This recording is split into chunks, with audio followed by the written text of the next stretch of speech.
고린도 전서는 고린도라고 하는 지역에 세워주신 교회, 그 교회에 문제가 있었어요? 문제가 없었어요? 문제가 없었으면은 사람도 아니지.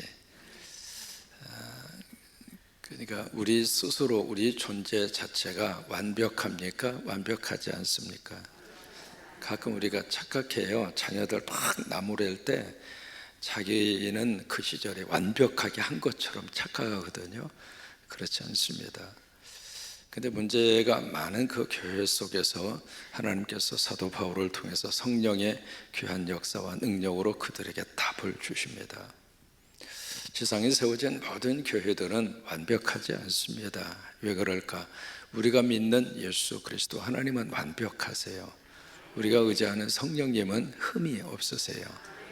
근데 그 하나님을 믿고 있는 믿음에 주체된 나는 불안해요. 그러니까 나 스스로는 완벽하지 않거든요. 나 스스로는 문제를 가지고 우리가 살고 있습니다. 왜 그럴까? 육을 가지고 있기 때문에 그래요. 근데 그런 속에서 그런 구성 요소로 구성이 되어져 있는 믿음의 공동체이기 때문에 교회도 완벽할 수도 없고요, 완벽을 추구할 수는 있겠습니다만은 그 완벽을 완성할 수 있는 힘은 인간에게는 없습니다. 근데 그런 문제가 많은 교회를 할지라도 가장 중요한 것은 하나님이 쓰신다고 하는 거예요. 부족하지만 하나님이 여러분 쓰세요. 부족하지만 하나님이 우리 교회를 쓰세요. 부족하지만 하나님이 우리 교회를 통해서 하실 일을 하나님이 하시고 있더라 이 말이에요. 여러분 그게 중요하잖아요. 그러니까 이 세상의 대안으로 대책으로 하나님이 세우신 조직이 교회예요. 뭐 여러 가지 많은 교회에 대한 잡음도 많고 교회에 대한 여러 가지 시끄러운 소리도 많이 나오고, 그 문제는요 초대교회로부터 시작해서 지금까지 한 번도 그 교회를 통해서 잡음과 문제가 없었던 적이 없어요. 계속 그 속에서 흘러왔습니다만은 그래도 하나님이 부족하지만 그 교회를 지금도 버리지 아니하시고 교회를 통해서 하나님이 하실 일을 하시고 교회를 통해서 또 다른 교회를 세워가시고 교회를 통해서 예수 믿는 영혼들을 하나님이 구원하시고 교회를 통해서 천국으로 갈 수 있는 길을 활짝 열어주시고, 지금도 우리 교회 속에 무리만 있는 게 아닙니다. 우리 안에 성령님이 계십니다. 내 옆에 예수님이 계십니다. 미국의 어느 목사님이 말씀 준비하다가 피곤해서 이제 주무셨어요. 근데 꿈을 꿉니다. 준비된 말씀을 가지고 강대상에서 설교를 하는데, 예배 인도를 하는데, 그날따라 그 교회에 낯선 분이 와서 앉아 계세요. 앉아 계시는데 여러분 앞에서 이렇게 예배 인도하다 보면 낯선 분이 앉아 있는 모습이 눈에 확 하고 들어오거든요. 근데 이제 목사님도 마찬가지였습니다. 근데 그분이 예배에 집중하는 모습이 남달랐어요. 그래서 좀 특이한 분이구나 이렇게 생각을 하고, 그러고 나서 예배 마친 다음에 뒤에 가서 악수하고 인사를 하는데 언제 가셨는지 가신 거예요. 그래서 참 이상하다 싶었는데 그 다음 주에도 그분이 똑같이 오시는 거예요. 근데 그 다음 주에도 그분이 똑같이 오시는 거예요. 그래서 참 독특한 분이구나 생각하고 안내하는 분에게 물었습니다. 지금 몇 주간에 걸쳐서 낯선 분이 참석하시는 것 같은데 그분이 누군지 파악이 됐느냐고. 그랬더니 그 안내하시는 분이 그렇게 이야기하시는 거예요. 그분요 예수님이래요. 근데 그 다음 말이 이분이 꿈을 꾸면서 충격을 받았습니다. 다음 주에도, 아니 예배 시간마다 오신대요. 이제 그 꿈을 꾸고 나서 이 목사님이 무슨 생각이 딱 들었느냐면, 우리 예배 속에 주님이 계시는구나. 그때부터 이분이 설교 준비하는 게 달라졌대요. 이게 우리는 우리만 모여 있는 것처럼 생각하지만 그게 아니라고 하는 거예요. 우리 가운데 주님이 계시고 우리 가운데 성령님이 계셔서 이 새벽을 깨워 기도하는 내 기도를 성령님이 들으시고 그것을 믿음의 그릇에 담아서 하늘 보좌 우편에 여러분들의 기도를 가지고 올라가서, 그래서 그 기도의 응답을 가지고 다시 천군과 천사를 보내셔서 응답하시고, 그래서 이게 영적으로 하나님이 주시는 놀라운 하나님의 축복입니다. 그래서 우리 교회 안에 우리만 있는 것이 아니라 하나님이 계시고 예수님이 계시고 성령님이 계시고. 근데 문제가 많은 이 고린도 교회를 막 나무라고 야단을 치고 혼내고 끝나는 것이 아니라 그 교회에게 하나님의 답을 쭉 제시합니다. 그게 고린도 전서입니다. 15장에 가서 1절에서 그렇게 말씀이 시작이 됩니다. 사랑하는 형제와 자매들아. 우리말 번역에서는 형제들아 그렇게 되어 있습니다만, 형제 자매들아, 내가 당신들에게 전한 복음이 있었다. 복음이라고 하는 단어가 1절에 가장 먼저 나옵니다. 그 복음을 너희들이 받지 않았는가? 그러니까 이것이 예수 믿는 믿음의 시작이거든요. 그러니까 복음을 내가 아멘 하고 받아들이는 거예요. 그게 신앙생활의 출발입니다. 복음을 받지 않았는가? 그리고 그 복음 가운데 당신들이 서 있지 않았는가? 그 말이에요. 근데 그 복음을 받아서 신앙생활하고 있던 너희들 속에 12절에 보시면 무슨 문제가 발생했는가? 12절에 같이 한번 고백합니다. 그리스도께서 죽은 자 가운데서 다시 살아나셨다, 전파되었거늘. 이것이 1절에서 말씀하시고 있는 내가 당신들에게 증거한 복음, 그 복음을 말하는 거예요. 전파되었다는 이야기는 설교했다 그 말이에요. 네, 설교의 주제가 복음이었고 그 복음의 핵심이 성경대로 돌아가셨다가 성경대로 다시 살아나셨다. 바로 그게 이제 설교의 핵심이었고 내가 당신들에게 전한 복음의 가장 본질이었는데, 그 복음의 본질을 너희들은 아멘하고 받았다. 그래서 고린도 교회의 성도가 되지 않았는가 그 말이에요. 그게 이제 12절의 말씀에서 다시 그들에게 기억나게 하시는 거예요. 그렇게 설교했고 그렇게 전파되었거늘 12절에 너희 중에 계속 있습니다. 너희 중에서 어떤 사람들은 어찌하여 죽은 자 가운데서 부활이 없다 하느냐. 여기에 어떤 사람들, 한 명이 아니라고 하는 말이죠. 한 사람으로 시작을 했는지는 모르지만은 교회 가운데, 교인들 가운데 상당한 부류의 사람이 이 주장에 동조하고 있다고 하는 분위기예요.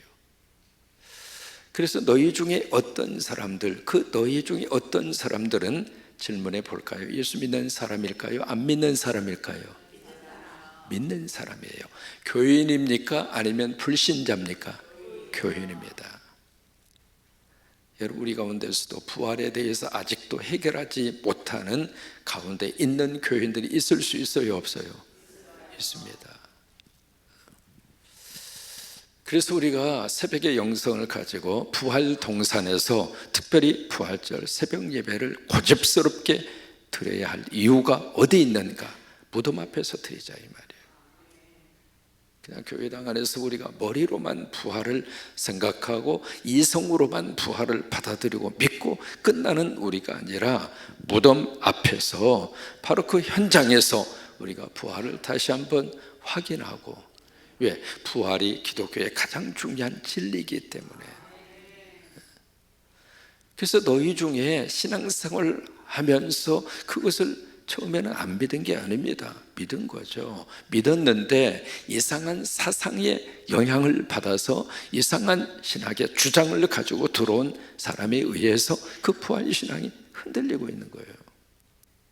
그래서 너희 중에 어떤 사람들이 어찌하여, 여러분, 이 어찌하여라고 하는 이 단어가 참 이 사도 바울의 어떤 마음에서 지금 토해놓고 있는 그런 마음의 그 감정입니다. 근데 이 어찌하여라고 하는 이 단어 자체가 지금 바울에게만 있는 것이 아니라 성령께서 탄식하시는 거예요. 우리가 예배 드리면서 이 예배를 하나님이 받으신다.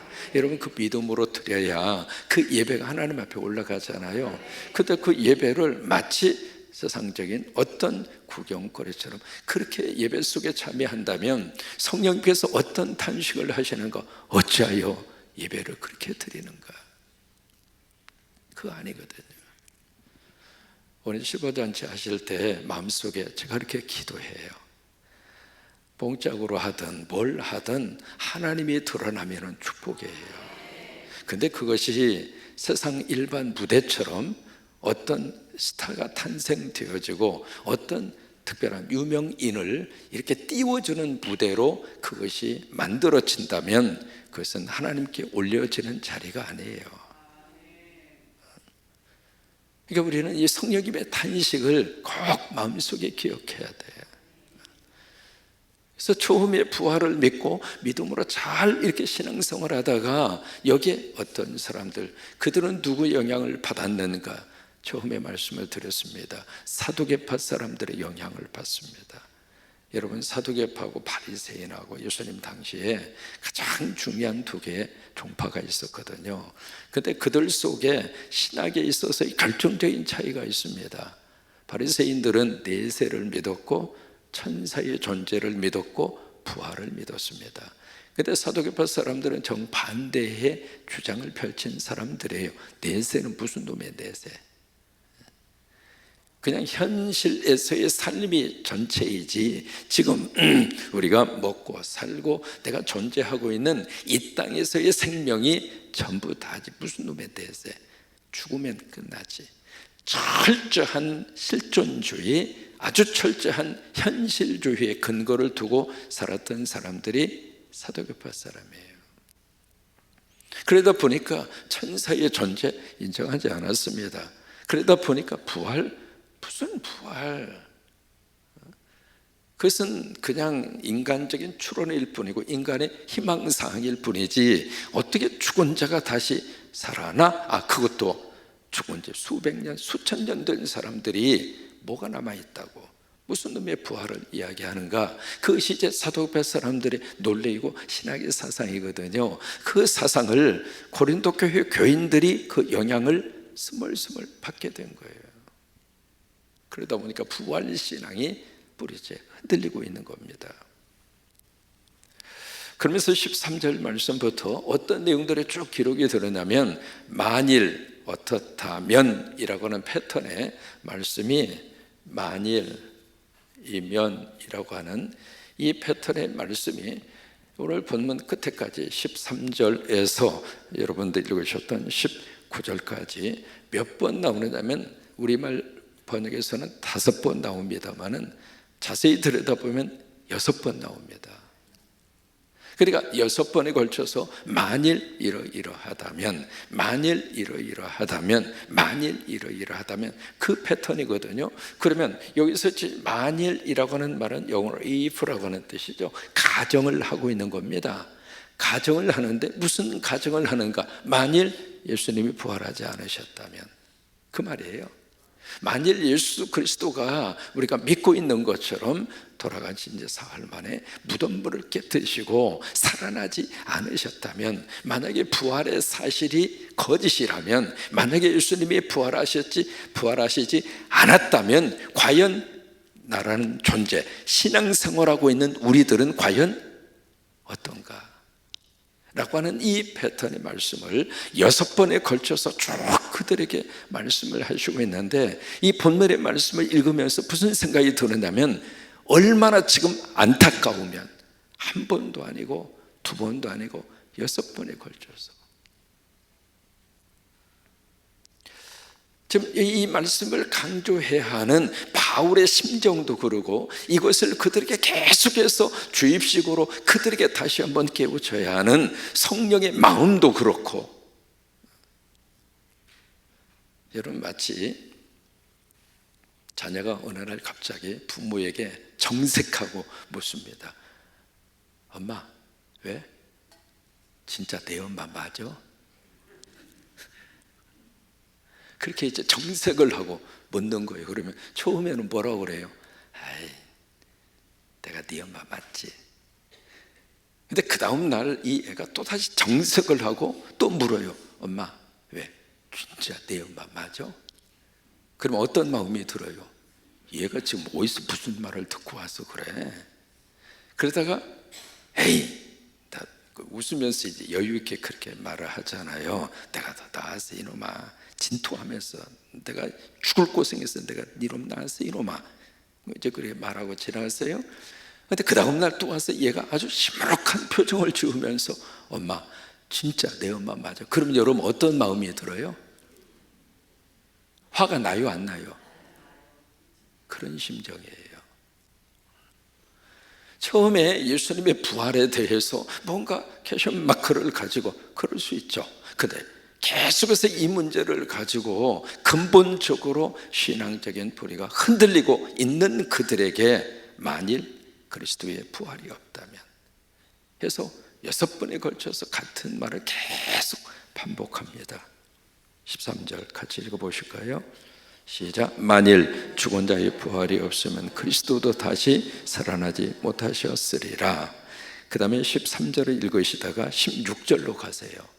왜 같은 내용이 반복되거든요. 16절 시작. 만일 죽은 자가 다시 살아나는 일이 없으면 그리스도도 다시 살아나는 일이 없었을 터이다.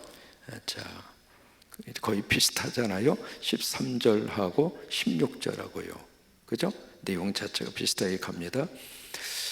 그 다음에 이 13절과 16절을 읽으실 때 조심하셔야 돼요. 이걸 좀 더 집중해서 읽으신다면 무슨 생각이 드느냐면, 자 보세요. 죽은 자의 부활이 없으면, 그 다음에 16절에서 죽은 자가 다시 살아나는 일이 없으면, 그 다음에 그리스도도 다시 살아나신 일이 없었을 터이다. 그러면 부활의 순서가 예수님의 부활이 먼저입니까? 죽은 자의 부활이 먼저입니까? 자 보세요. 오늘 성경의 말씀을 보면 죽은 사람이 살아나지 않으면 예수님의 부활도 없다, 그렇게 착각하고 이해될 수 있는 구조예요, 이 말씀이. 그럼 우리가 부활해야 예수님이 부활한다는 말인가? 아니에요. 이게 무슨 말이냐면, 내가 부활하지 않는다면 예수님이 부활하실 이유가 뭐냐 이 말이에요. 다시 말해서 예수님이 부활하셨다고 하는 것은 곧 나의 부활을 의미하는 것이다 이 말이에요. 그 말씀에서 이 말씀이 그렇게 역으로 말씀이 기록이 된 거예요. 14절입니다. 같이 읽습니다. 그리스도께서 만일 다시 살아나지 못하셨으면 우리가 전파하는 것도 헛것이고 또 너희 믿음도 헛것이라. 그 다음에 17절로 가서 읽습니다. 그리스도께서 다시 살아나는 일이 없으면 너희의 믿음도 헛되고 너희가 여전히 죄 가운데 있을 것이다. 17절 말씀에 여기서도 만일이라고 하는 말이 앞에 들어가는 거예요. 만일 그리스도께서 다시 살아나신 일이 없으면 너희의 믿음도 그리고 헛되고 너희가 여전히 죄 가운데 있을 것이다.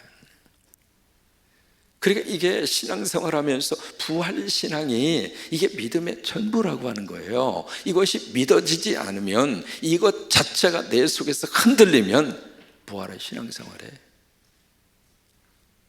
아무 의미도 없는 신앙생활을 뭐하러 해? 그 말이에요. 그러니까 이 근본적인 믿음 생활에 대한 도전이거든요. 근데 신앙생활을 한다고 하면서 이 문제를 해결하지 않고 계속 마음속에 부활은 무슨 놈의 부활? 부활은 있을 수가 없지. 그러면서 신앙생활하고 있다면 그래 신앙생활에서 뭐하러 해? 아무 의미 없는 신앙생활을 헛되다고 하는 표현을 쓸 정도로 그렇게 말씀을 하시고 있거든요. 여러분 왜 이 말이 나왔을까? 이게요 32절로 가서 보실래요? 32절에 이제 그들의 그 주장을 32절에서 그렇게 반박하고 있는 건데요. 32절 시작. 내가 사람의 방법으로 에베소에서 맹수와 더불어 싸웠다면 내게 무슨 유익이 있으리요? 이 부분은 32절 가서 좀 더 설명을 해드릴게요. 왜 이 말씀이 나왔는가? 그래서 그 다음에 죽은 자가 시작. 죽은 자가 다시 살아나지 못한다면 내일 죽을 터이니 먹고 마시자 하리라. 이게 실존주의의 철학입니다. 실존주의의 대가가 누구냐면 프랑스의 철학자 사르트르입니다. 사르트르 여러분 한 번 정도 들어보셨죠? 사르트르라는 사람은 실존주의를 체계화시킨 철학자 가운데 한 사람이거든요. 그 실존주의 철학의 가장 중요한 것은 지금밖에 없는 거예요. 현재, 실존. 내가 지금 존재하고 있는 현실, 이거밖에 없는 거예요. 내일 무슨 놈이야 내일. 그러니까 실존주의 철학자들의 삶의 방식은 먹자 마시자 놀자예요. 아마 그들이 가장 많이 부르는 노래가 있다면 노세 노세 젊어서 놀아 늙어지면 못 나라니 얼씨고 절씨고 차차차. 왜 거기다가 차씨를 집어넣어? 아마 그 노래를 가장 많이 부르는 게 실존주의 사람들의 생각일 거예요. 그런데 바로 그런 사상처럼 여기 부활이라고 하는 문제를 딱 걸었을 때 만약에 부활이 없다면 차라리 그렇게 사는 게 낫지.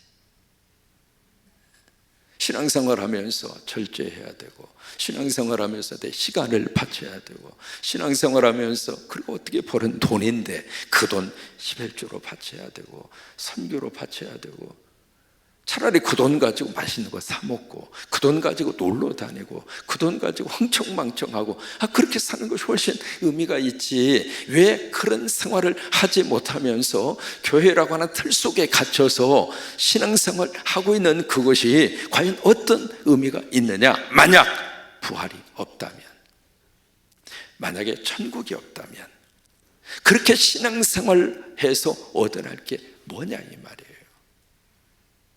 우리가 신앙생활하는 가장 중요한 이유는 예수 그리스도 믿으면 용서받고 천국 가니까, 하나님 나라 가니까.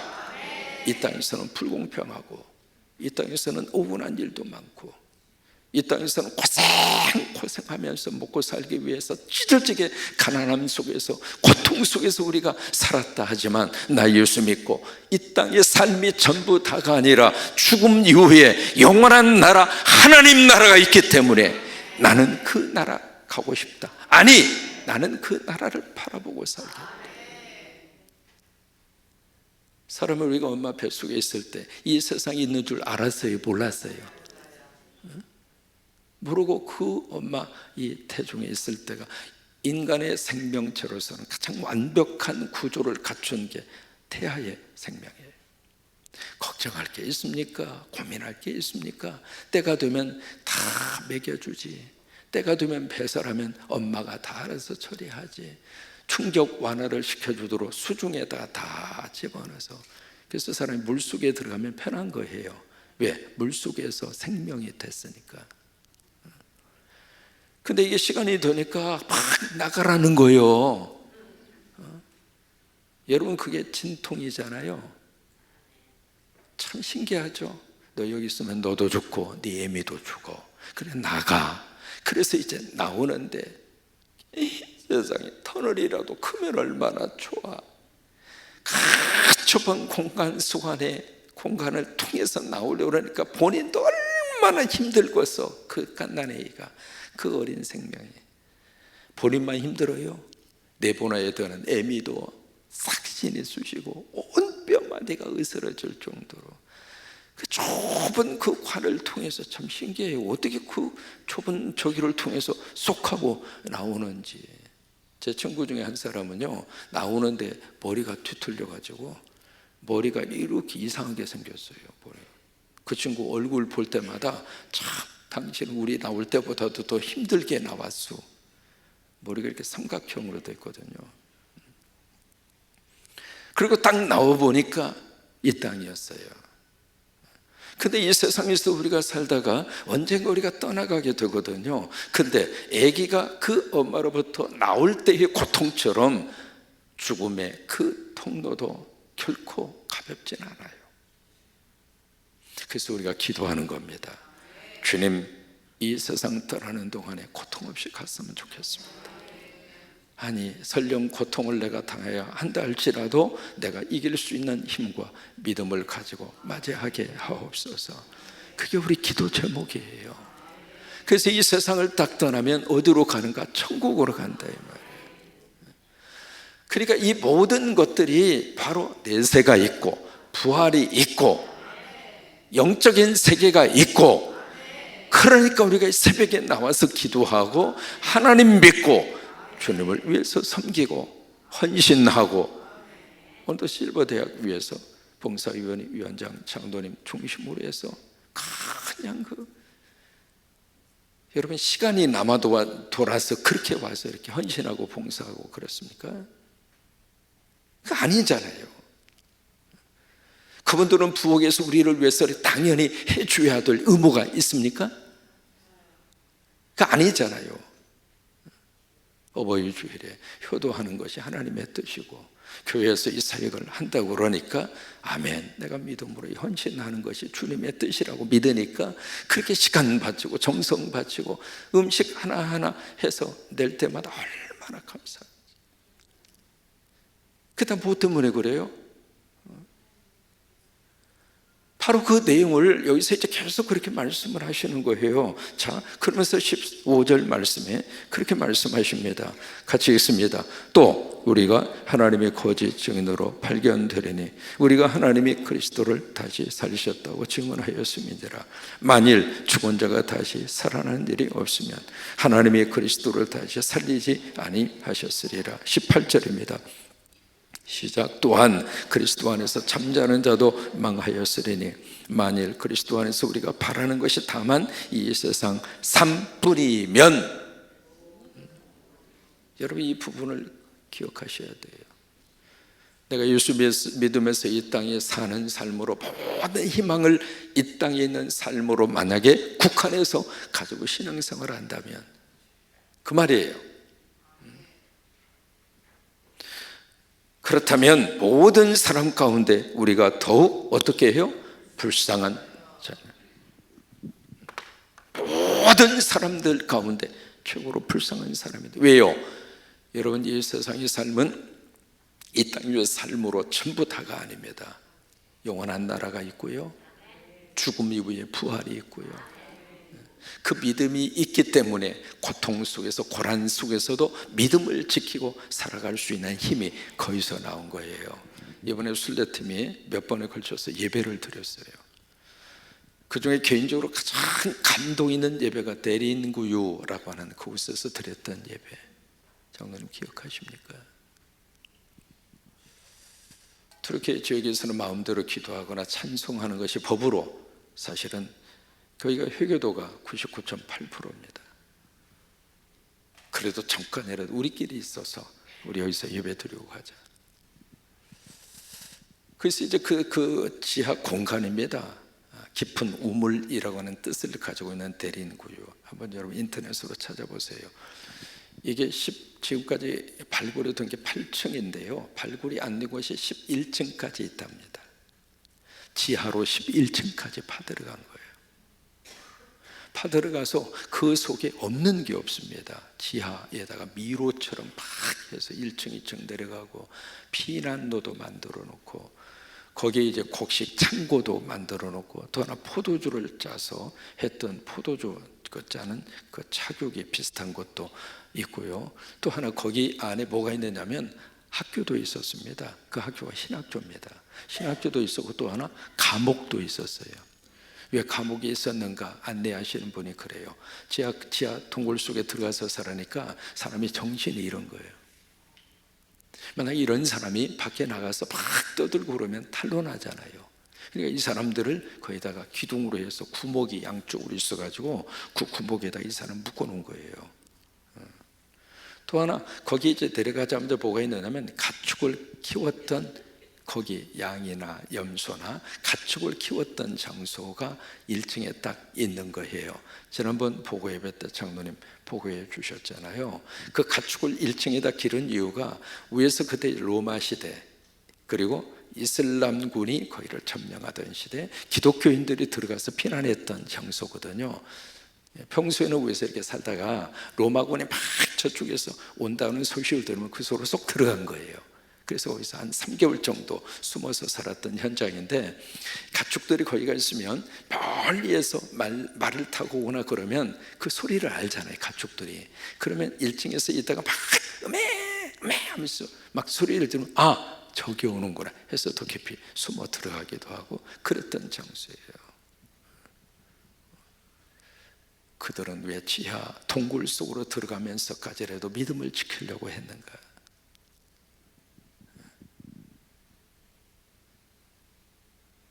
제자들 속에는 분명한 믿음이 있었기 때문에 그 믿음의 가장 중요한 내용이 뭔가? 내세가 있고 부활이 있으니까. 그래서 그런 거예요. 다시 한번 여러분, 부활신앙이 마음속에 확 하고 다시 한번 붙잡을 수 있는 우리가 될 수 있게 되기를 축복합니다.